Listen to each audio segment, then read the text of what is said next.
మనం ఈ 10 సంగతులను నేర్చుకోవడానికి ఇష్టపడదాం. హెబ్రీ పత్రిక 4వ అధ్యాయము 1వ వచనము, ఆయన యొక్క విశ్రాంతిలో ప్రవేశించుదమను వాగ్దానము ఇంకా నిలిచి ఉండగా, మీలో ఎవడైనను ఒకవేళ ఆ వాగ్దానము పొందకుండా, మీలో ఎవడైనను ఒకవేళ ఆ తప్పిపోవునేమో అని భయము కలిగి ఉందము. మొట్టమొదటి విషయము, వాగ్దానము విషయములో భయము కలిగి ఉండాలి. క్రీస్తులో నేను కలిగి ఉండవలసిన 10 విషయాల్లో మొదటి విషయము, వాగ్దానము విషయములో నేను భయము కలిగి ఉండాలి. ఓడ ప్రయాణం చేసేవారు, నౌక ప్రయాణం చేసేవారు కొన్ని ఉంటాయి. ముఖ్యము, అతి ప్రాముఖ్యము లైఫ్ బోట్, లైఫ్ జాకెట్. ఇవి అత్యంత ప్రాముఖ్యమైనటువంటివి అన్నమాట. అవే ఓడబ్రద్దలైనప్పుడు వారికి ప్రాణరక్షణగా ఉపయోగపడతాయి.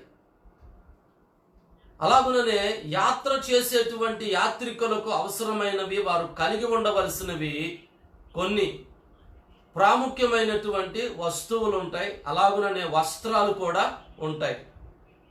అదే రీతిగా జాలరి తాను చేపలు పట్టడానికి వెళ్ళే సమయంలో తాను కలిగి ఉండవలసినవి కొన్ని ఉంటాయి. తాను కలిగి ఉండవలసినవి, వలను తాను కలిగి ఉండాలి, ఎంతో ప్రాముఖ్యము. అలాగే ఒక తాను వేటకి వెళుతూ ఉన్నాడు అంటే ఖచ్చితంగా ఆ వేటాడే సమయంలో తాను కలిగి ఉండవలసినవి కొన్ని ఉంటాయి. విల్లు కానివ్వండి, అంబుల పొది కానివ్వండి, అవి చాలా ప్రాముఖ్యము. ప్రతి వ్యక్తికి సహజంగా చదువుకునేటువంటి వారి నుండి అత్యున్నతమైనటువంటి ఉద్యోగంలో ఉండేటువంటి వారి వరకు, వారు చేయుచున్న లేక వారు చదువుచున్న వాటిలో వారు కలిగి ఉండవలసినవి కొన్ని ఉంటాయి. అలాగనే క్రీస్తునందు నేను కలిగి ఉండవలసింది ఏమిటి? యేసుక్రీస్తును విశ్వసించాను, యేసుక్రీస్తును అంగీకరించాను, యేసుక్రీస్తు నాకు దేవుడు, యేసు ప్రభువునే నేను ఆరాధిస్తాను, యేసు ప్రభువునే నేను ప్రార్థిస్తాను అని అనడం మాత్రమే కాదు, కానీ క్రీస్తును కలిగి ఉన్న మనము కలిగి ఉండవలసిన 10 విషయాలు హెబ్రీ గ్రంథకర్త తెలియపరుస్తూ ఉన్నాడు. అందులో మొట్టమొదటి విషయము గమనిస్తున్నాము, వాగ్దానము విషయములో భయమును కలిగి ఉండాలి. వాగ్దానము విషయంలో ఏమిటి ఆ వాగ్దానము? అదే ఇక్కడ ప్రాముఖ్యమైనది. విశ్రాంతి అను వాగ్దానము. ఈ విశ్రాంతి అను వాగ్దానము విషయంలో మనం ఏమి కావాలి అంటే భయము కలిగి ఉండాలి. మరోసారి 4వ వచనాన్ని మీకు జ్ఞాపకం చేస్తా. ఆయన యొక్క విశ్రాంతిలో ప్రవేశించుదమను వాగ్దానము ఇంకా నిలిచి ఉండగా, అంటే ఈ విశ్రాంతి అనే వాగ్దానం నిలిచి ఉంది అంటే ఒక రోజు ఏమవుతుంది? కనుమరుగైపోతుంది. ఓ రోజు విశ్రాంతిలోకి నేను ప్రవేశిస్తాను, లేక సియోనులోకి నేను ప్రవేశిస్తాను, దేవుని రాజ్యంలోనికి నేను ప్రవేశిస్తాను, ఆ పరలోక భాగ్యము నాకు కావాలి, అందులోకి ప్రవేశ అర్హతలు నాకు కావాలి, అందులో పౌరస్థితి నాకు కావాలి అని అంటే ఒక రోజు కుదరదు. ఎందుకంటే ఇప్పుడు నిలిచి ఉంది. ఓ రోజు రాబోతుంది. యెహోషువ వారికి విశ్రాంతి కలుగజేసిన ఎడల మనం ఆలోచన చేస్తున్నాం. యెహోషువ ఏం చేశాడు?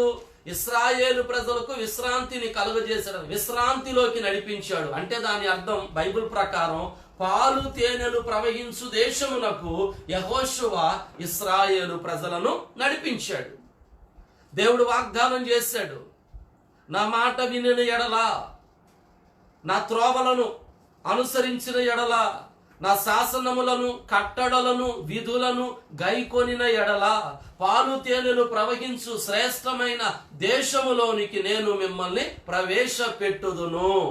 అక్కడ మీకు సంతృప్తి ఉంటుంది, అక్కడ మీకు సమృద్ధి ఉంటుంది, అక్కడ మీకు సమాధానం ఉంటుంది. ఆ దేశము సుభిక్షమైనది అనే విషయాలను దేవుడు ఇస్తున్నాం. అలా దేవుడు వాగ్దానం చేసినటువంటి ఆ విశ్రాంతి స్వాస్యమైన కానానులోనికి, పాలు తేనెలు ప్రవహించు దేశములోనికి యెహోషువ ప్రజలను ప్రవేశపెట్టాడు. అయితే మన ప్రభు మనతో ఏమంటున్నాడు? మీలో ఎవడును ఆ విశ్రాంతిలో నుండి తప్పిపోకుండానట్లు, విశ్రాంతిలోకి ప్రవేశించున్నట్లు ప్రతి వారు ఏం చేయాలంటే ఆ వాగ్దానము విషయంలో భయము కలిగి ఉండాలి. నాకు ఒక వాగ్దానం ఇచ్చాడు దేవుడు, సియోనులో నాకు ఒక స్థానం ఇస్తానన్నాడు, సియోనులో ఇదిగో నాకు భాగ్యం ఉందన్నాడు. ఆ వాగ్దానమును నేనేం చేయకూడదు, విస్మరించకూడదు. నిరంతరం ఆ భయము నేను కలిగి ఉండాలి. నా ప్రభువు నాకు ఇచ్చిన వాగ్దానము విషయంలో నేను భయము కలిగి ఉండాలి. నాకంటూ ఒక స్వాస్యం ఉంది. యేసు ప్రభు అదే చెప్పాడు, నా తండ్రి ఇంట అనేక నివాసములు కలవు.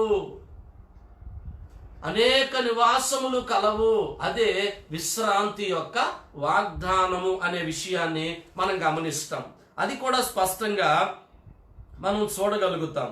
చూడండి 9వ వచనంలో, కాబట్టి దేవుని ప్రజలకు విశ్రాంతి నిలిచి ఉన్నది కాబట్టి మనం ఏమి చేయాలి?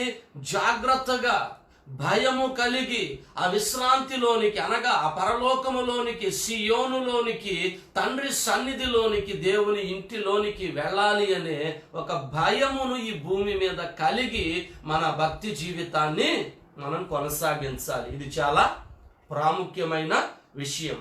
మొట్టమొదటిగా క్రీస్తు నందు నేను కలిగి ఉండవలసినది ఏమిటి అని మనం ఆలోచన చేస్తూ ఉన్నాం. అందులో వాగ్దానము విషయంలో భయమును కలిగి ఉండాలి. మొట్టమొదటిది వాగ్దానము విషయంలో భయమును కలిగి ఉండాలి. ఆదికాండములో మనం చూస్తాం 42వ అధ్యాయము 18వ వాక్యములో యోసేపు పలికినటువంటి ఒక మంచి మాట. యోసేపును దేవుడు దీవించాడు, యోసేపు స్థిరపడ్డాడు, యోసేపు చక్కగా ఐగుప్తు రాజ్యానికి చక్రవర్తిగా ఉన్నతమైనటువంటి పదవిని అధిరోహించాడు. తన కుటుంబంతో కలిసి సంతోష ఆనందాలతో తాను గడుపుతూ ఉన్నాడు. ఆ తరువాత దినాలలో యోసేపు పలికిన మాట 42వ అధ్యాయము 18వ వచనము, 3వ దినమున యోసేపు వారిని చూచి నేను దేవునికి భయపడువాడను. అంటే యోసేపును గురించి మనము గమనించగలుగుతున్నాం. యోసేపు ఎలాంటి వాడు అంటే దేవునికి భయపడేవాడు. అందుకే ఓ సందర్భములో పాపము చేసే అవకాశము పుష్కలంగా తన ఎదుట ఉంది. పనివాడిగా ఉంటున్నటువంటి అతడు పరిపాలన చేసేటువంటి వాడిగా మార్చబడే ఒక జాక్పాట్, ఒక అవకాశం అతడికి దొరికింది. అది పోతిఫర్ ఇంట్లో. పోతిఫర్ యొక్క భార్య తనని బలవంతం చేసింది. పాపము చేయడానికి, వ్యభిచారము చేయడానికి తనని ఆకట్టుకొని లొంగదీసుకొని పాపము చేయడానికి శతవిధాల పదే ప్రయత్నాలు చేస్తూ ఉన్న యోసేపు దేవుని యందు భయము కలిగిన వాడు కాబట్టే పాపమును తాను యావగించుకున్నాడు. యోసేపు దేవునికి భయపడువాడు కాబట్టే పాపమును అసఖ్యించుకున్నాడు. యోసేపు దేవునికి భయపడువాడు కాబట్టే పాపమును వెనక్కి నెట్టాడు. కావాలంటే చెరసాలనైనా అనుభవిస్తాను అని సిద్ధమైపోయాడు. ఆలోచన చేద్దాం. వాగ్దానము విషయంలో మనం ఏమి కలిగి ఉండాలంటే భయము కలిగి ఉండాలి. దేవుని అందలి భయము మనకి జ్ఞానమునిస్తుంది. దేవుని అందలి భయము నీతి మార్గములో నడిపిస్తుంది. దేవుని అందలి భయము మన అక్కరలను తీరుస్తుంది. అది ప్రాముఖ్యమైనటువంటి విషయం. దేవుని ఎడల భయము కలిగి ఉండడము అనేది చాలా ప్రాముఖ్యం అన్నమాట. అందుకే కీర్తనాకారుడు అంటూ ఉంటాడు 86వ కీర్తన 11వ వాక్యములో, 86వ కీర్తన 11వ చరణములో కీర్తనకారుడు పలికేటువంటి ఒక మాట మనం గమనిస్తాము. యెహోవా, నేను నీ సత్యమును అనుసరించి నడుచుకొనున్నట్లు నీ మార్గమును నాకు బోధింపుము.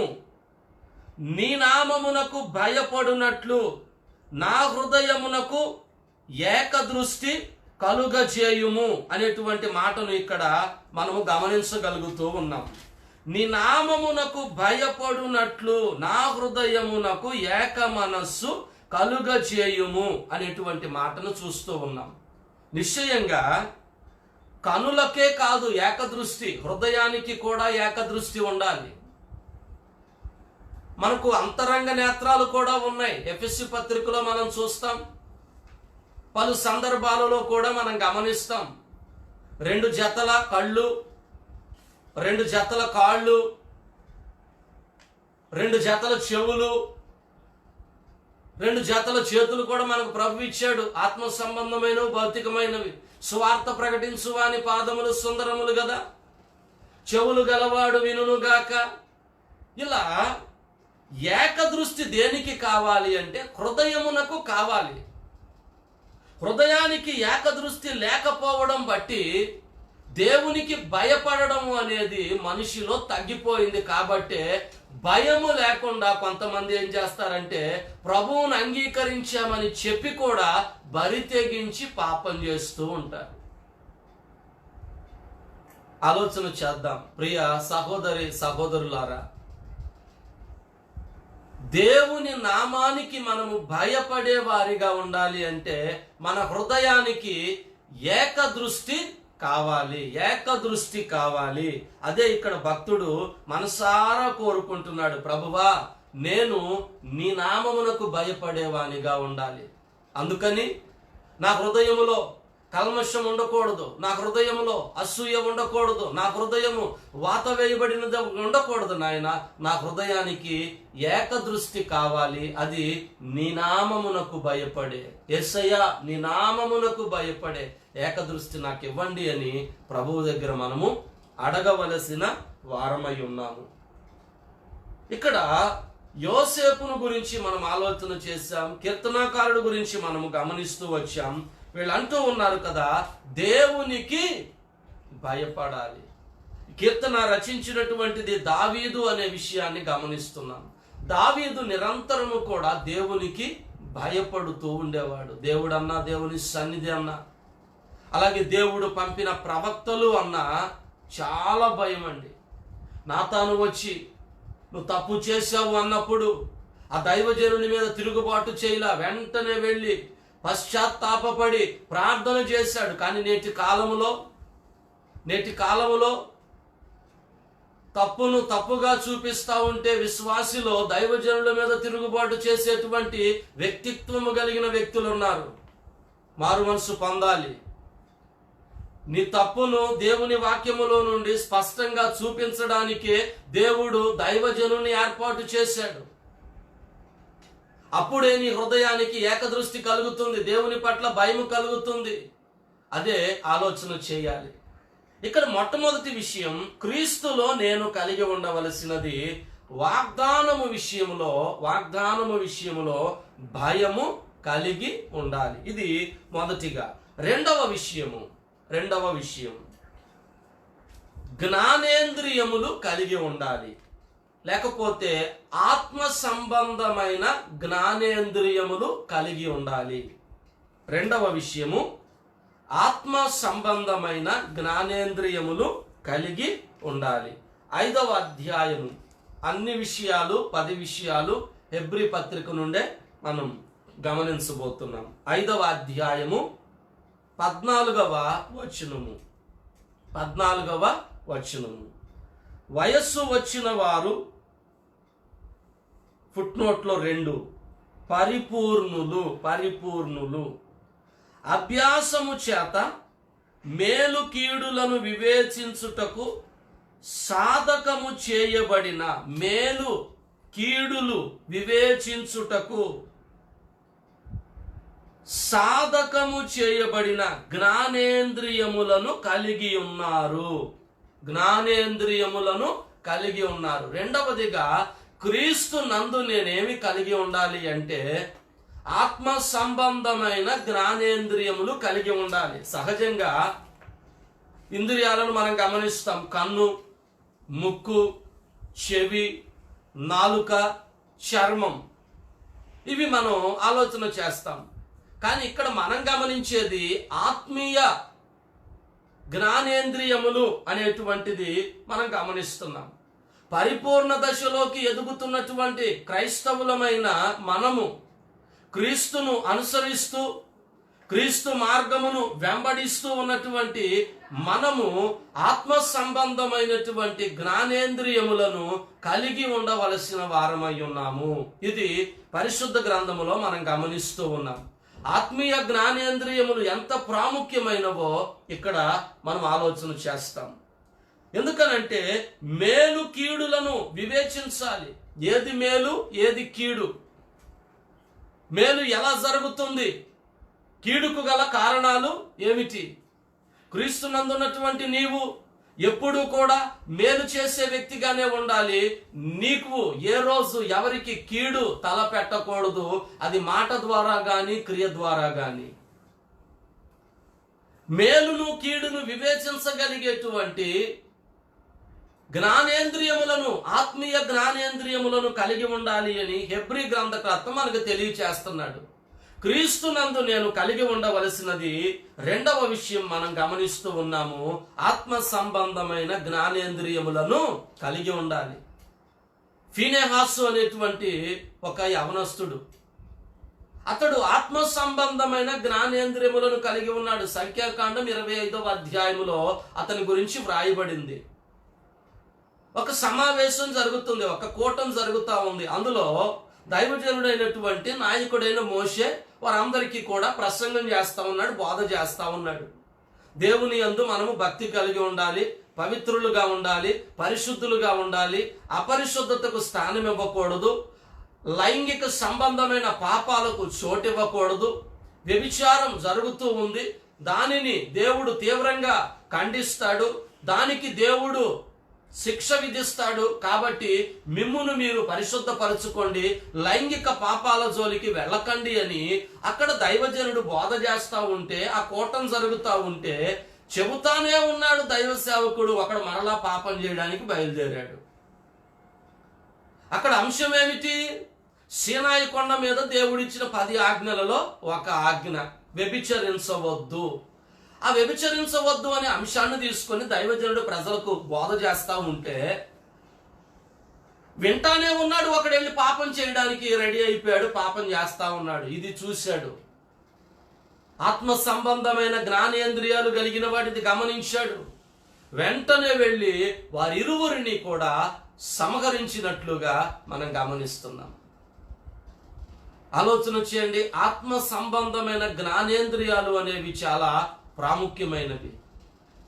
అబిగయీలు అనేటువంటి ఒక స్త్రీ ఉంది. ఆమె కూడా ఆత్మ సంబంధమైన జ్ఞానేంద్రియములు కలిగిన స్త్రీ.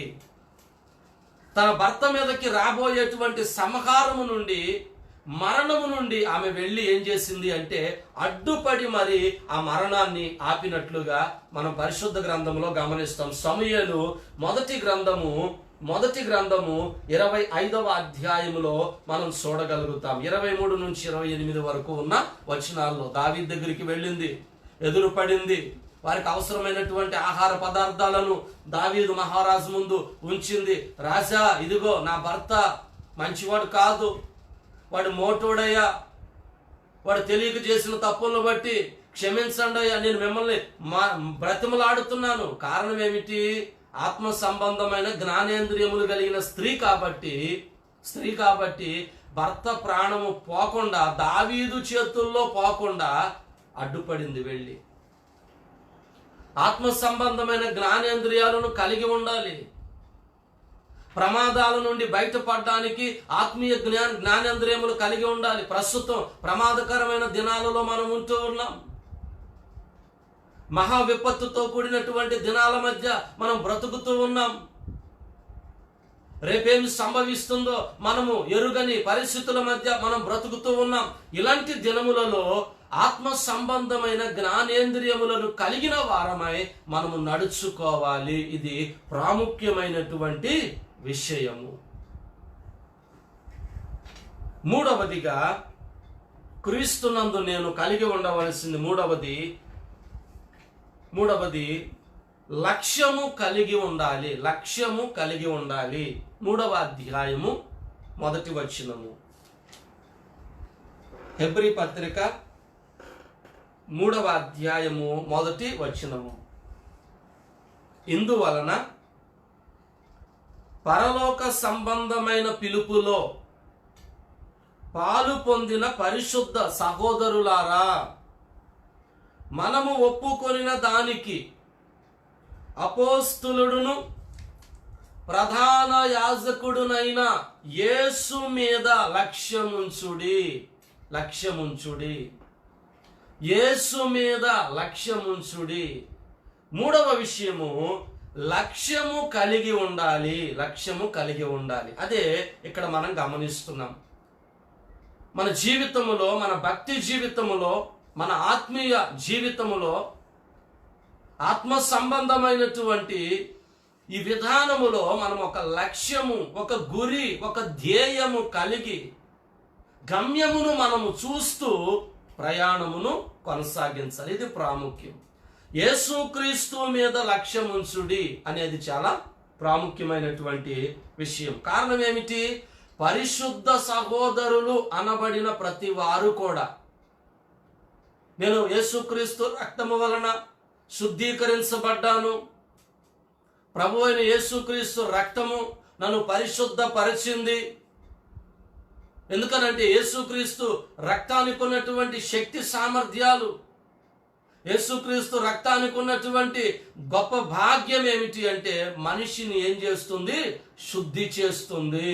కారణము ఆయనలో ఉన్నది పరిశుద్ధ లక్షణాలు. కాబట్టి ఆయనలో ఉండేటువంటి రక్తమే కానివ్వండి, ఆయన పై ఒంటి మీద ఉన్నటువంటి వస్త్రమే కానివ్వండి, ప్రతిదానికి శక్తిని, సామర్థ్యమును మనం గమనిస్తాం. ఇక్కడ పరలోక సంబంధమైన పిలుపులో పాలు పొందిన యేసు ప్రభు మనల్ని ఎక్కడికి పిలిచాడు? వెలుగులో నుండి చీకటిలోకి పిలిచాడా? ఆలోచన చేద్దాం. దేవుని సహవాసములో నుండి లోకములోకి పిలిచాడా? గమనిద్దాం. కాదు. యేసు ప్రభువు లోకములో ఉన్న మనలను పరలోకములో నివసించడానికి పరిశుద్ధమైన పిలుపుతో ఆయన మనల్ని పిలిచాడు. ఆ పరలోక సంబంధ పిల్లలముగా, పరలోక రాజ్య పౌరులముగా మనము పరిశుద్ధపరచబడిన వారముగా ఉండాలి అనేదే ఇక్కడ మొట్టమొదటిగా గమనించదగిన విషయం. ఇది మనం ఒప్పుకున్నాం.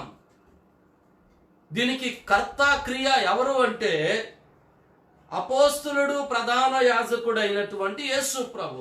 ఆయన మీద మనం ఏం చేయాలి? లక్ష్యం ఉంచాలి, గురి పెట్టుకోవాలి అనేదే ప్రాముఖ్యం. అయితే ఇశ్రాయేలు ప్రజలు దేవునిపై గురి లేకుండా, ఇశ్రాయేలు ప్రజలు దేవుని మీద లక్ష్యము ఉంచకుండా వారు ఏం చేస్తూ వచ్చారంటే ఐగుప్తును ఆశ్రయించి, ఫరో నీడను ఆశ్రయించి, ఫరో రథములను, ఫరో రౌతులను, ఫరో గుర్రములను వారు ఆశ్రయించినట్లుగా యెషయా గ్రంథము 30వ అధ్యాయము 1 నుండి ఉన్న వాక్యాలలో మనం గమనిస్తాం. యెషయా గ్రంథము 30వ అధ్యాయము 1 నుండి ఉన్న వచనాలలో గమనిస్తాం. యెహోవా వాక్కు ఇదే, లోబడనొల్లని పిల్లలకు శ్రమ, పాపమునకు పాపము కూర్చుకొనున్నట్లుగా వారు నన్ను అడుగక ఆలోచన చేయుదురు. పేరేమో ఇశ్రాయేలీలు, కానీ చేసేదేమిటి? దేవుని ఆలోచన లేకుండా, దేవుని దగ్గర నుంచి సలహా తీసుకోకుండా స్వయముగా వారికి వారే చేస్తూ ఉన్నారు, నడుస్తూ ఉన్నారు, బ్రతుకుతూ ఉన్నారు. నా ఆత్మ నియమింపని సంధి చేసుకొందురు. వారు నా నోటి మాట విచారణ చేయక ఫరో బలము చేత తమను తాము బలపరుచుకునుటకు, ఐగుప్తు నీడను శరణుజొచ్చుటకు ఐగుప్తునకు ప్రయాణము చేయుదురు. ఫరో వలన కలుగు బలము మీకు అవమానకరము, దేవుడు చెబుతున్నాడు. ఐగుప్తు నీడను శరణుజొచ్చుట వలన సిగ్గు కలుగును అనే విషయాలను మనం ఇక్కడ గమనిస్తూ ఉన్నాం. ఆ తరువాత కూడా అన్ని ఐగుప్తుకు సంబంధించిన విధానాల్ని దేవుడు మాట్లాడుతున్నాడు. ఐగుప్తు వలన మీకు సహాయం కలుగుతుందా? అది పనికి మాలినది అని ప్రభువు చెప్పాడు. ఐగుప్తీయులు ఎలాంటి వారు? ఏమీయు చేయక ఊరకుండు గప్పాలమారి అని దానికి పేరు పెట్టాడు. నిశ్చయముగా గురి ఎవరి మీద ఉండాలి, లక్ష్యం ఎవరి మీద ఉండాలి అనేది ఇక్కడ ప్రాముఖ్యం. దేవుని పైన గురి పెట్టాలి, యేసుక్రీస్తు మీద లక్ష్యం ఉంచాలి అనేది ఇక్కడ వాస్తవ సత్యం అన్నమాట. ఐగుప్తు వలన కలిగేటువంటి సహాయము అవమానం కలగజేస్తుంది, సిగ్గుపడేటట్టు చేస్తుంది అనేది ఇక్కడ మనం చూస్తూ ఉన్నాం. విశ్వాసమునకు కర్తయు దానిని కొనసాగించువాడునైనా యేసుక్రీస్తు మీద మనము లక్ష్యముంచి ఈ భూలోక యాత్రను మనం కొనసాగించాలి. భూమి మీద మనము పరదేశులము, యాత్రికులమునై ఉన్నాము.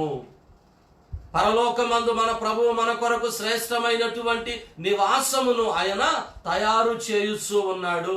అద్భుతమైన 12 గుమ్మములు కలిగిన 12 పునాదులు కలిగిన అతి శ్రేష్టమైన బంగారు వీధులు కలిగిన మణి మాణిక్యములతో పొదగబడుతున్నటువంటి శ్రేష్టమైన నివాసము మన తండ్రి అయిన దేవుడు మనకు ఇవ్వబోతున్నాడు. మన ప్రభు అయిన యేసుక్రీస్తు మన కొరకు భూమి మీదకు తీసుకొని రాబోతున్నాడు.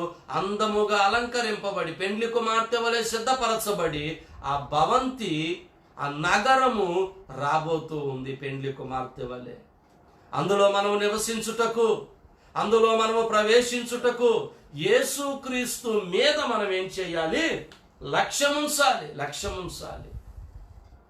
మూడవది మనం గమనిస్తున్నాం, క్రీస్తు నందు నేనేమి కలిగి ఉండాలి అంటే లక్ష్యము కలిగి ఉండాలి. నాలుగవ విషయము 2వ అధ్యాయము మొదటి వచనం, హెబ్రీ పత్రిక 2:1. కావున మనము వినిన సంగతులను విడిచిపెట్టి కొట్టుకొని పోకుండునట్లు వాటి యందు మరి విశేష జాగ్రత్త కలిగి ఉండవలెను. నాలుగవదిగా ఆత్మీయత నుండి కొట్టుకొని పోకుండునట్లు జాగ్రత్త కలిగి ఉండాలి. ఆత్మీయతలో నుండి కొట్టుకొని పోకుండునట్లు జాగ్రత్త కలిగి ఉండాలి. అంటే ఆత్మీయ జీవితంలో ఉన్నటువంటి వారు, ఆత్మ సంబంధులైనటువంటి వారు, ఆత్మీయ జీవితంలో నుండి కొట్టుకొని పోయిన వాళ్ళు ఉన్నారా? ఎంతో మంది ఉన్నారు. పరిశుద్ధ గ్రంథములో మనం గమనిస్తున్నాం, నేటి చరిత్రలో కూడా మనం గమనిస్తున్నాం. ఆత్మీయులు అని పిలువబడ్డారు, ఎంతో చక్కగా పరిచర్య చేస్తూ వచ్చేవారు, పరిచర్యలో నిలబడేవారు, ప్రభువే నాకు సర్వస్వం అని పాడి ప్రభువును గణపరిచినటువంటి వారు, ప్రభువు లేకపోతే నేను బ్రతకలేను అనేటువంటి వారు, ప్రభువు కోసం సాక్ష్యం ఇచ్చినటువంటి వారు, రాత్రి పగలనక ప్రభువే అని ఎంత తపన చెందినటువంటి వారు, ఆత్మీయులైన వారు కూడా వారి ఆత్మీయ జీవితంలో నుండి కొట్టుకొని పోయినట్లుగా మనం గమనిస్తూ ఉంటాం ఎంతో మందిని. నిశ్చయంగా ఆత్మీయ జీవితంలో నుండి కొట్టుకొని పోకుండునట్లు జాగ్రత్తగా ఉండాలి అంటే వినిన వాక్యాన్ని గట్టిగా పట్టుకోవాలి.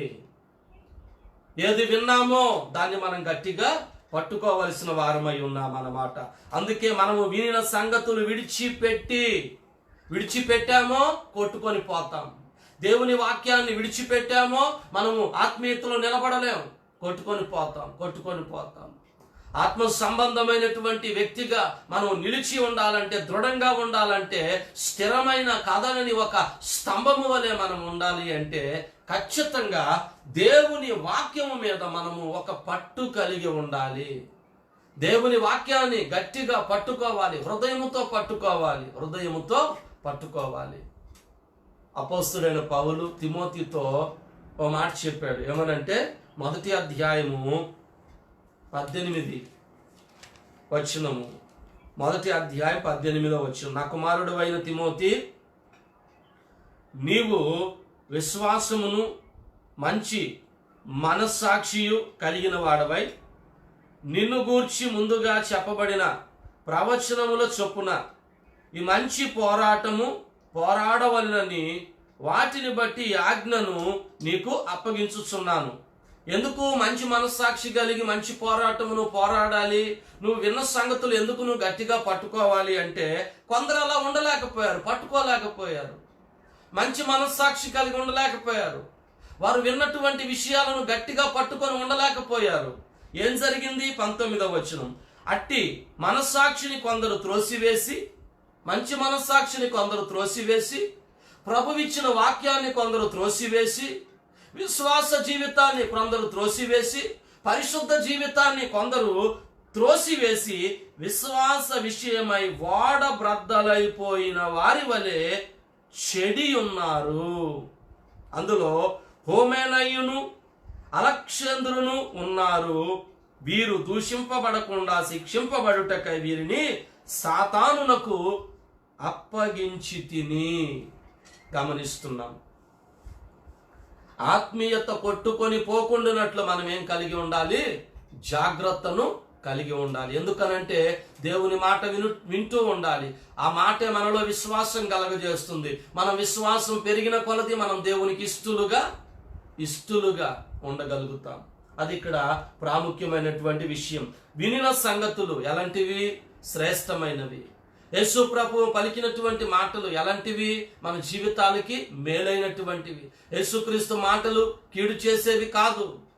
యేసుక్రీస్తు మాటలు బలహీనపరిచేవి కావు. యేసుక్రీస్తు పలికిన మాటలు నష్టానికి నడిపించేవి కావు. యేసుక్రీస్తు పలికిన మాటలు దుర్మార్గపు బ్రతుకులోకి నడిపించేవి కావు. యేసుక్రీస్తు పలికిన మాటలు తీవ్రవాదానికో ఉగ్రవాదానికో ప్రోత్సహించేవి కావు. యేసుక్రీస్తు పలికినటువంటి మాటలు దొంగతనాలకు దోపిడీలకు సిద్ధపరిచేవి కావు. యేసుక్రీస్తు పలికిన మాటలు అత్యంత ప్రేమ కలిగినవి, దయ కలిగినవి, సత్యమైనవి. ఒకని చెడిపోయిన బ్రతుకును ఆశ్చర్యకరముగా మార్చగలిగే మాటలు యేసుక్రీస్తు మాటలు. మూర్ఖపు మనిషిని, మొరటి మనిషిని, మొండి మనిషిని దయగలిగిన సాత్వికమైన దీన మనస్సు గల వ్యక్తిగా మార్చగల మాటలు యేసయ్య మాటలు, దేవుని మాటలు. మోషే చాలా కోపోద్రేకుడు. ఎవరైనా తన వాళ్ళని ఏదైనా అంటే కొట్టి ఒక్క దెబ్బకు చంపి గుంట తీసి పాతేసే రకం. అలాంటి వాడు దేవుని మాటలు వినగా భూమి మీద మిక్కిలి సాత్వికునిగా మార్చబడ్డాడు. అలాంటి గొప్ప మాటలు మనం విడిచిపెట్టకూడదు. అది 4వ విషయముగా మనము గమనించగలుగుతూ ఉన్నాం. 5వదిగా క్రీస్తునందు నేను కలిగి ఉండవలసినది 5వది, దేవుడు అంగీకరించు భక్తి కలిగి ఉండాలి. 5వదిగా దేవుడు అంగీకరించు భక్తి కలిగి ఉండాలి. 5వ అధ్యాయము 7వ వచనము. 5వ అధ్యాయము 7వ వచనము. హెబ్రీ పత్రిక 5:7. శరీరదారి అయ్యున్న దినములలో మహారోదనతోను కన్నీటితోను తన్ను మరణము నుండి రక్షింపగలవానికి ప్రార్థనలను యాచనలను సమర్పించి, ప్రభు యేసుక్రీస్తుని గురించి వ్రాయబడిన మాటను గమనిస్తున్నాం. సమర్పించి భయభక్తులు కలిగి ఉన్నందున ఆయన అంగీకరింపబడెను. భయభక్తులు కలిగి ఉన్నందున ఆయన అంగీకరింపబడెను. దేవుడు అంగీకరించు భక్తిని కలిగి ఉండాలి. నువ్వు చేసే ప్రార్థనలకు, నువ్వు చెప్పే మాటలకు మనుషులు అరే అని మెచ్చుకుంటా శబాష్ అంటా ఉంటే సరిపోతుందా? కుదరదు. మనం చేసే భక్తి విధానాలను దేవుడు చూస్తున్నాడా లేదా, దేవుడు గమనిస్తున్నాడా లేదా అనే వివేచన మనం కలిగి ఉండాలి. ఎందుకనంటే ఆయన ఒక్క సీసీ కెమెరా ప్రపంచ దేశాల మీద ఉందంట. ఒక్క సీసీ కెమెరా, ఒక్క కన్ను ప్రపంచ దేశాల మీద ఆయన చూస్తూ ఉంది. ఒక్క కన్ను ఆలోచన చేయండి. ఆయన నన్ను చూస్తున్నాడు. నేనేం చెయ్యాలి? దేవుడు అంగీకరించే భక్తిని చెయ్యాలి. అదే ఇక్కడ ప్రాముఖ్యమైన విషయం. అపోస్తల కార్యముల గ్రంథం 10వ అధ్యాయంలో కొర్నేలి అనేటువంటి ఒక వ్యక్తిని, అతని కుటుంబాన్ని గమనిస్తాం. అతడు చేసిన భక్తి, అతడు చేసిన ప్రార్థన, అతడు చేసిన ధర్మ కార్యాలు అవన్నీ కూడా దేవుడు ఏం చేశాడు?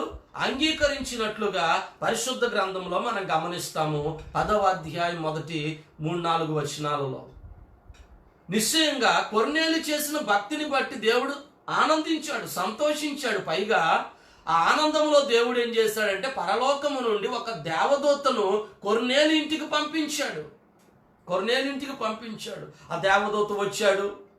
అతడు చేస్తున్న ప్రార్థనలు దేవుని సన్నిధికి చేరాయని, అతని ధర్మ కార్యాలు దేవునికి కనబడ్డాయని, ఇవన్నీ చక్కగా చెబుతూ, ఇదిగో పలానా స్థలములో సేవకుడున్నాడు, అతన్ని పిలిపించి నీ గృహంలో ప్రార్థన జరిగించు అని చెప్పి వెళ్ళినట్లుగా గమనిస్తున్నాం. దేవుడు అంగీకరించే భక్తిని చేద్దాం. దేవుడు అంగీకరించే భక్తిని. మనుషులను సంతోషపెట్టేవాడను నేను కాను అన్నాడు పౌలు. మనుషులను ఆనందింపజేసేవాడును కాను అన్నాడు పౌలు. మనుషులను సంతోషపెట్టేవాడనే నేనైతే క్రీస్తుకు దాసుడను కాకపోవుదును. నేను మనుషులను సంతోషపెట్టేవాడను కాను, హృదయాలను పరిశోధించి పరీక్షించి ప్రతిఫలమిచ్చే దేవుని సంతోషపెట్టేవాడను. నిజమే, అలాంటి వారిగానే మనం ఉండాలి. దేవుణ్ణి ఆనందింపజేసే భక్తిని మనం చెయ్యాలి. దేవుని సంతోషపెట్టే భక్తి జీవితాన్ని మనం చెయ్యాలి. దేవుడు ఎంతగానో హర్షించి ఇదిగో నా ప్రియ కుమారుడు, ఇదిగో నా ప్రియ కుమార్తె అని పిలిచే విధంగా మన భక్తి జీవితాన్ని మనము చేయవలసినటువంటి వారమై ఉన్నాం. నిశ్చయంగా యేసుక్రీస్తునందు అదే తండ్రి అయిన దేవుడు అంటాడు, ఇదిగో నా ప్రియ కుమారుడు, ఈయన యందు నేను ఆనందించుచున్నాను. మనల్ని గురించి కూడా మన పరలోకపు తండ్రి అదే మాట చెప్పాలి. అందుకే మన భక్తి దేవునికి ప్రీతికరమైనదిగా మార్చబడాలి. మనం చేస్తున్న భక్తి దేవునికి మనోహరమైనదిగా మార్చబడాలి. మనం చేస్తున్న భక్తి దేవునికి ఇష్టమైనదిగా, అంగీకార యోగ్యమైనదిగా మార్చబడాలి. ఇది చాలా ప్రాముఖ్యం. అపోస్తల కార్యముల గ్రంథం 18వ అధ్యాయము 7వ వచనంలో కూడా ఇద్దరు వ్యక్తులను గురించి వ్రాయబడినటువంటి ఒక మాట ఉంది. అపోస్తల కార్యముల గ్రంథం 18వ అధ్యాయము 7వ వచనం. అక్కడ నుండి వెళ్ళి దేవుని యందు భక్తి గల తీతుయు యూస్తు అను ఒకని ఇంటికి వచ్చెను. గమనించండి, అపోస్తలుడైనటువంటి పౌలు తను చెబుతున్నటువంటి మాటని ఇక్కడ మనం గమనిస్తా ఉన్నాం. ఏమంటున్నాడు? భక్తి కలిగినటువంటి ఇద్దరు వ్యక్తులను గురించి అక్కడ మాట్లాడుతాడు. వాళ్ళు ఎవరు? దేవుని యందు భక్తి కలిగిన వారు, దేవుడు చూస్తున్నాడు అని భక్తి చేస్తున్నవారు. ఇది చాలా ప్రాముఖ్యమైనటువంటి విషయమై ఉందన్నమాట. 6వదిగా క్రీస్తునందు నేను కలిగి ఉండవలసినది ఏమిటి? 5 విషయాలను ఇప్పటికే మనం గమనించాం. మొట్టమొదటిగా క్రీస్తునందు నేను వాగ్దాన విషయంలో భయం కలిగి ఉండాలి. 2వదిగా క్రీస్తునందు నేను ఆత్మీయ జ్ఞానేంద్రియములను కలిగి ఉండాలి. 3వదిగా నేను క్రీస్తునందు లక్ష్యము కలిగి ఉండాలి. 4వదిగా నేను ఆత్మీయత నుండి కొట్టుకొని పోకుండానట్లు జాగ్రత్త కలిగి ఉండాలి. 5వదిగా దేవుడు అంగీకరించు భక్తిని కలిగి ఉండాలి. 6వదిగా దేవుని కృపను కలిగి ఉండాలి. 6వ విషయం మనం గమనిస్తున్నాము, దేవుని కృపను కలిగి ఉండాలి. 12వ అధ్యాయము 29వ వచనము. 12వ అధ్యాయము 29వ వచనము. ఇట్లుండగా దేవుని కుమారుని పాదములతో 12:29 కదా, 29. అందువలన 28-29 కలిపి ఉన్నాయి. అందువలన మనము నిశ్చలమైన రాజ్యమును పొంది దైవ కృప కలిగి ఉందము. ఆ కృప కలిగి వినయ భయభక్తులతో దేవునికి ప్రీతికరమైన సేవ చేయుదుము. ఎలా అనగా మన దేవుడు దహించు అగ్ని అయి ఉన్నాడు. ప్రేమ అపోస్తలుడు అంటాడు దేవుడు ప్రేమయై ఉన్నాడు.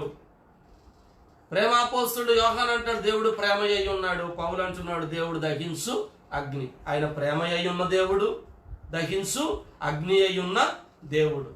నిశ్చయముగా కృపను కలిగి ఉండాలి అనేది ఇక్కడ ప్రాముఖ్యమైన విషయం.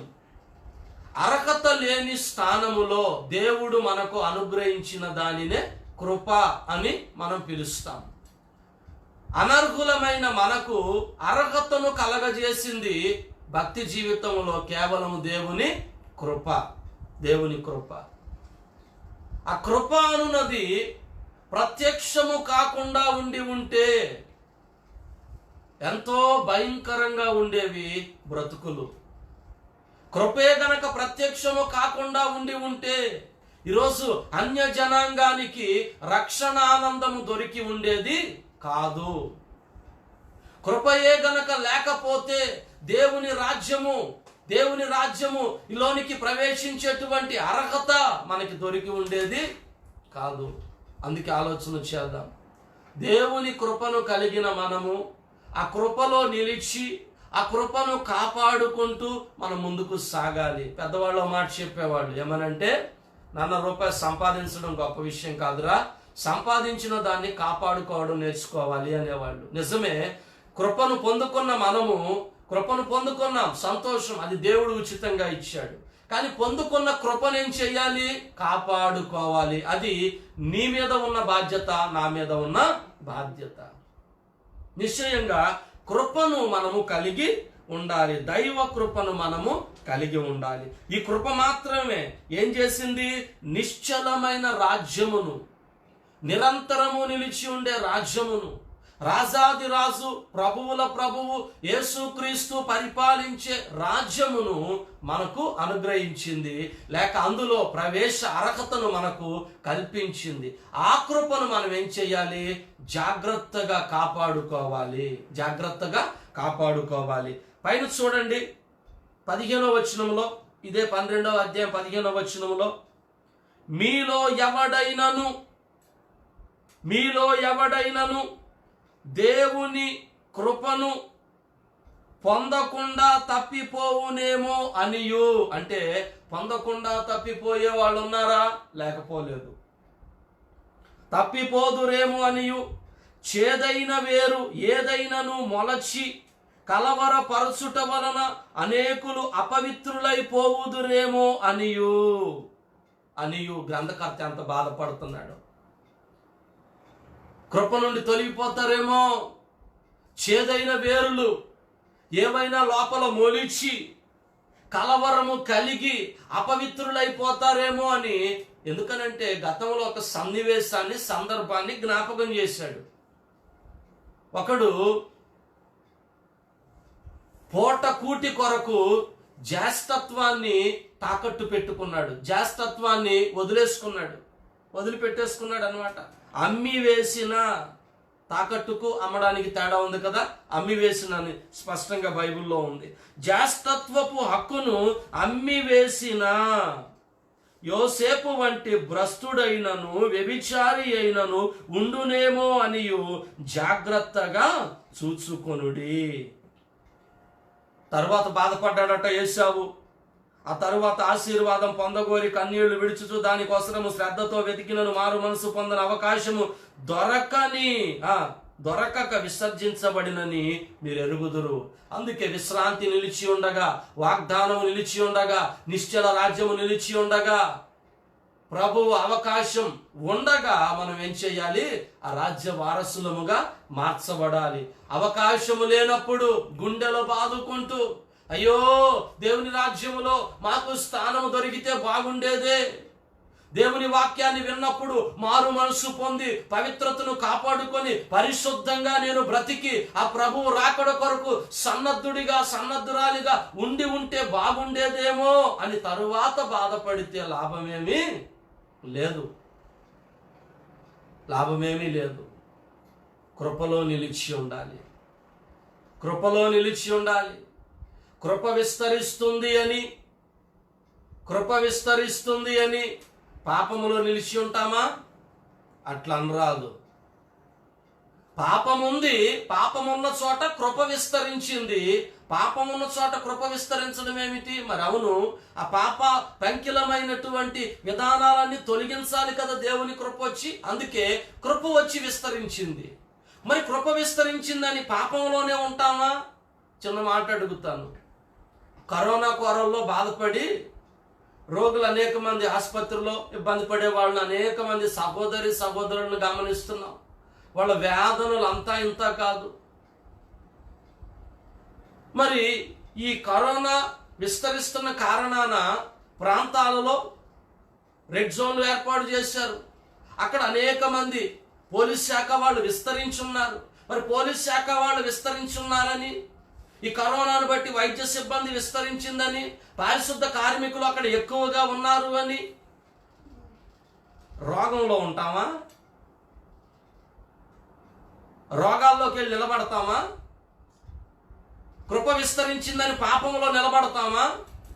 ఆలోచన చేయండి. అందుకే కృపలో మనము జాగ్రత్తగా ఉండాలి. పాపాన్ని అసహించుకోవాలి, ప్రక్కకు దానిని నెట్టివేయాలి. ఆరవదిగా దేవుని కృప మనము కలిగి ఉండాలి.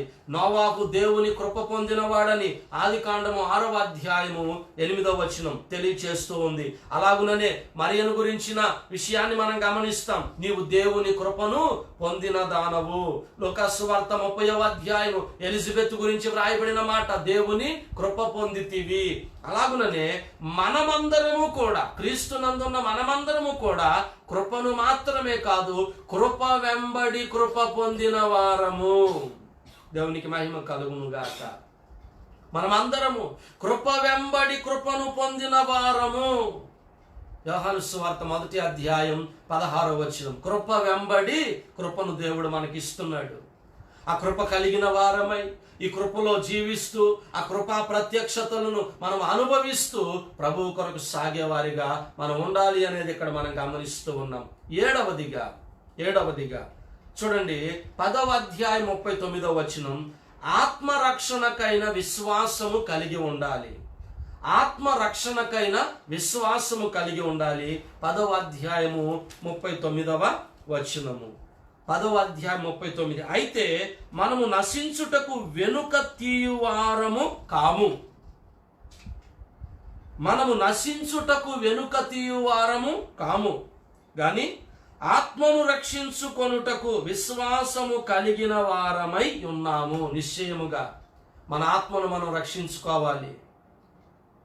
దేహము చీకిపోతుంది, దేహము పాడైపోతుంది, మాంసము పూర్తిగా నిరుపయోగంగా మారిపోతుంది, ఉపయోగం లేనిదిగా మారిపోతుంది, మన నుండి దూరం అవుతుంది, ఆత్మ నుండి దూరం అయిపోతుంది. కాబట్టి ఆత్మను చాలా జాగ్రత్తగా మనము కాపాడుకోవాలి. ఆత్మకు దేవుడిచ్చిన రక్షణను జాగ్రత్తగా మనము కాపాడుకోవాలి. ఆత్మలో కల్మషము లేని వారిగా, ఆత్మలో కపటము లేని వారిగా, ఆత్మకు అసూయతను అంటగట్టకుండా పరిశుద్ధులముగా మన రక్షణను మనం కాపాడుకునే వారిగా ఉండాలి. 7వ విషయము. 8వదిగా సమాధానము కలిగి ఉండాలి. 12వ అధ్యాయం 14వ వచనం. క్రీస్తునందు నేను కలిగి ఉండవలసింది 8వదిగా సమాధానము కలిగి ఉండాలి. 14వ వచనంలో అందరితో సమాధానము పరిశుద్ధతయు కలిగి ఉండుటకు ప్రయత్నించుడి. కలిగి ఉండుటకు 8వది గమనిస్తూ ఉన్నాం. సమాధానము కలిగి ఉండాలి. ఒక గొప్ప జీవితం ఏమిటి అంటే దేవునితో సమాధాన పడడం ఒకటి. దేవునితో సమాధాన పడడం ఒక ఎత్తు అయితే, రెండవది ఇతరులతో సమాధానంగా ఉండడం, ఇది రెండవది అద్భుతమైనది. ఇతరులతో సమాధానంగా ఉండడం, ఇది రెండవది అద్భుతమైనది. ఇక 3వ విషయం గొప్పదేమిటి అంటే తోటి వారిని, ఒకరితో ఒకరిని సమాధానపరచడం. ఈ 3 మనకు అవసరం. దేవునితో మనం సమాధాన పడిన వారము, రెండవది ఇతరులతో మనము సమాధాన పడిన వారము, మూడవది ఒకరితో ఒకరిని సమాధానపరిచే వారము. ఇది సమాధానపరిచే పరిచర్య. ఎంత ఆశ్చర్యకరం అండి. సమాధానము కలిగి ఉండాలి, సమాధానపరచాలి. ఇది చాలా ప్రాముఖ్యం. అర్పణ అర్పించడానికి వెళ్ళే వానితో ప్రభువు చెప్పాడు, ముందు ఒరే బాబు, అర్పణ తర్వాత అర్పిద్ది కానీ నీ సహోదరునితో వెళ్ళి నువ్వు సమాధానపడు అని ప్రభువు చెప్పాడు. నిశ్చయంగా నీ తోటి వారితో నీవు సమాధానంగా ఉండాలి అని ప్రభువు పేరట నేను తెలియపరుస్తూ ఉన్నాను. 9వదిగా ధైర్యము కలిగి ఉండాలి. క్రీస్తునందు నేనేం కలిగి ఉండాలి? ధైర్యము కలిగి ఉండాలి. 10వ అధ్యాయం 20వ వచనం. 10వ అధ్యాయం 20వ వచనం 19-20 కలిపి ఉన్నాయి. సహోదరులారా, యేసు మన కొరకు ప్రతిష్ఠించిన మార్గమును అనగా నూతనమైనదియు జీవము కలిగినదియు ఆయన శరీరము అను తెర ద్వారా ఏర్పరచబడినదియునైన మార్గమున అనగా రక్తము వలన పరిశుద్ధ స్థలమునందు ప్రవేశించుటకు మనకు ధైర్యము కలిగి ఉన్నది. ధైర్యము కలిగి ఉన్నది. అందుకు 9వది మనం గమనిస్తున్నాం, ధైర్యము కలిగి ఉండాలి. నూతన మార్గము నాకుంది. ఈరోజు ఇరుకు మార్గములో మనం ఉండొచ్చు, ఇరుకు మార్గములో నీవు ఉండొచ్చు, వేదనకరమైన మార్గంలో నీవు ఉండొచ్చు, ప్రతికూలమైన మార్గంలో నీవు ఉండొచ్చు, కలవరముతో కూడిన మార్గంలో నీవు ఉండొచ్చు. అయితే నీకు ఒక శుభవార్త, నూతన మార్గము నీ ఎదుట ప్రభు సిద్ధపరిచాడు. నూతన మార్గము ప్రభువుని ఎదుట సిద్ధపరిచాడు. అది అద్భుతమైనటువంటి మార్గము, అది జీవ మార్గము, అది ప్రభువు కృప కలిగినటువంటి మార్గము, అది ప్రభువు నీ కొరకు తనను నమ్మిన వారి కొరకు ఏర్పాటు చేసిన మార్గము. ఆ మార్గం ఉంది అని మర్చిపోమాక ధైర్యంగా ఉండు. కలవరపరిచే పరిస్థితులు, కల్లోల సంబంధమైన పరిస్థితులు, భీకరమైనటువంటి పరిస్థితులు సమాజములో లేవనెత్తబడుతూ ఉన్నా సరే, సమాజం అంతటిని అలుముకుంటూ ఉన్నా సరే, క్రీస్తునందున్న నీవు ధైర్యము కలిగి ఉండాలి అనేది ప్రాముఖ్యమైనటువంటి విషయం. ప్రతికూలతలు ఎన్ని ఆవరించనివ్వండి గాక, ఇదిగో భయంకరంగా ఆకాశం అంతా కూడా మేఘాలు కమ్మి అంతా కారు చీకటి ఉన్నా సరే, మరలా ఆ కారు మేఘాలు తొలగిపోయే, ఆ కారు చీకటి తొలగిపోయే ఒక శుభ గడియ వస్తుంది. అప్పుడు మరలా అందమైన ఆకాశమును చూచున్నట్లుగా ఇప్పుడున్న కలవరముతో కూడిన పరిస్థితులు తొలగిపోతూ ఉన్నాయి. మరలా శ్రేష్టమైనటువంటి దేవునికి మహిమకరమైనటువంటి ఇదిగో అద్భుతమైనటువంటి పరిస్థితులను సమాజంలో మనము చూడబోతూ ఉన్నాం. అందుకేనండి ధైర్యము ఉండండి, ధైర్యమును కోల్పోకండి, ధైర్యమును విడిచిపెట్టకండి, నిబ్బరము కలిగి ధైర్యంగా ఉండండి. నీతిమంతుని బలము ఏమిటి? నీతిమంతుని నిరీక్షణ ఏమిటి అంటే, నీతిమంతుడు సింహము వలె ధైర్యము ఉంటాడు. 10వ విషయం, క్రీస్తునందు నేను కలిగి ఉండవలసింది పరిశుద్ధతను కలిగి ఉండాలి. 12వ అధ్యాయం 14వ వచనం. 12వ అధ్యాయం 14వ వచనం. అందరితో సమాధానమును పరిశుద్ధతయు కలిగి ఉండుటకు. పరిశుద్ధతయు. అందుకేనండి అక్కడ మంచి మాట వ్రాయబడింది, పరిశుద్ధత లేకుండా ఎవడును ప్రభువును చూడలేడు. అక్కడే వ్రాయబడిన మాట, పరిశుద్ధత లేకుండా ఎవడును ప్రభువును చూడలేడు. పేతురు భక్తుడు అదే అంటాడు, దేవుడు పరిశుద్ధుడు, మనమును ఏమై ఉండాలి? పరిశుద్ధులమై ఉండాలి. లేవియా కాండంలో పదే పదే ఈ మాట పరిశుద్ధత అనే మాట మనం గమనిస్తాం. నిశ్చయముగానండి పరిశుద్ధతను మనము కలిగి ఉండాలి. గమనిస్తాం, క్రీస్తునందు నేను కలిగి ఉండవలసిన విశేషమైనటువంటి 10 సంగతులు హెబ్రీ గ్రంథంలో నుంచి మనం గమనించాం. మొట్టమొదటిగా క్రీస్తునందు నేను వాగ్దానము విషయంలో భయము కలిగి ఉండాలి. రెండవదిగా ఆత్మీయ జ్ఞానేంద్రియములు కలిగి ఉండాలి. మూడవదిగా లక్ష్యము కలిగి ఉండాలి. నాలుగవదిగా ఆత్మీయతలో నుండి కొట్టుకొని పోకుండునట్లు జాగ్రత్త కలిగి ఉండాలి. ఐదవదిగా దేవుడు అంగీకరించు భక్తిని కలిగి ఉండాలి. ఆరవదిగా దైవ కృపను కలిగి ఉండాలి. ఏడవదిగా ఆత్మరక్షణకైన విశ్వాసమును కలిగి ఉండాలి. ఎనిమిదవదిగా సమాధానము కలిగి ఉండాలి. తొమ్మిదవదిగా ధైర్యము కలిగి ఉండాలి. పదవదిగా పరిశుద్ధత కలిగి ఉండాలి. నిశ్చయముగా క్రీస్తునందు నేను కలిగి ఉండవలసిన ఈ 10 విషయాలను నేను కలిగి ఉండడానికి దేవుడు నాకు కృపను అనుగ్రహించునుగాక. అలాగుననే మీకందరికీ కూడా ఈ 10 కలిగి ఉండే కృపను, మహాకృపను దేవుడు నిరంతరము ఆయన రాకడ వరకు అనుగ్రహించి నడిపించునుగాక. దేవుడు దీవించు.